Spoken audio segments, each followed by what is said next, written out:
Hello friends, good morning. આજે હું લઈને આવી છું ખીર બનાવવાની રેસીપી। અને એના માટે મેં સૌપ્રથમ જુઓ બાસમતી ચોખા લઈ લીધા છે। ઇન્ડિયા ગેટ બાસમતી છે આ ચોખા। અને 2 છાલિયા જેવા ચોખા લીધા છે। એને સારી રીતે ધોઈને આપણે થોડી વાર પલળવા મૂકી દઈશું, 10 થી 15 મિનિટ। એટલે સારી રીતે જો પલળી ગયેલો ચોખ્ખો હશે તો એ સરસ ઉકળીને મસ્ત બનશે, સોફ્ટ અને લાંબો પણ બનશે। બરાબર છે। એટલે આપણે તો ભાત નથી બનાવવાના, આપણે એની ખીર બનાવવાની છે। બરાબર। અને ખીર બનાવવા માટે મેં જો લગભગ લઈ લીધું છે 1 લીટર દૂધ। અને આ 1 લીટર દૂધને મેં આગલા દિવસે પણ સારી રીતે ઉકાળીને ગરમ કરી દીધું હતું। અને એના લીધે આજે સરસ જાડી મલાઈ પણ આવી છે। અને આપણે આ મલાઈવાળા દૂધનો જ ઉપયોગ કરવાનો છે ખીર બનાવવા માટે। બરાબર છે। ખીર બનાવવા માટે જ્યારે આપણે મલાઈવાળા દૂધનો ઉપયોગ કરીશું તો મલાઈના લીધે ખીરનો સ્વાદ એકદમ સરસ અને સ્વાદિષ્ટ આવશે। કહેવાય ને કે રબડી જેવો આવશે।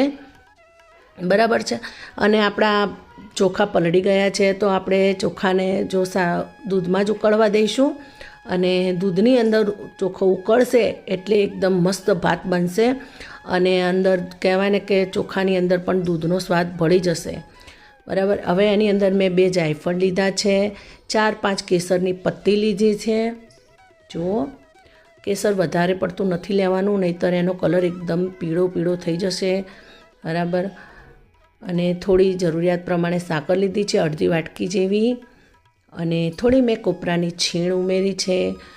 દૂધની કોઈ પણ આઈટમમાં જો તમે કોપરાની છીણ એડ કરશો તો એનો સ્વાદ એકદમ બળકે બનશે। તમે ચોક્કસથી આ રીતે બનાવી જોજો અને ખાઈ જોજો અને પછી કમેન્ટ કરજો। તમે જોજો, ખરેખર એટલો સ્વાદિષ્ટ બનશે ને આ ખીર। બરાબર। જુઓ, ખીર આપણી સરસ ઉકળી ગઈ છે।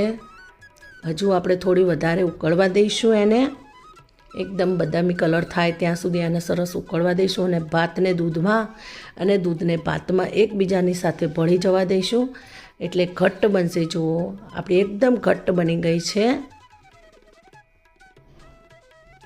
આ ખીરનો સ્વાદ ખરેખર એટલો લાજવાબ લાગશે કે તમે ખાતા જ રહી જવાના છો।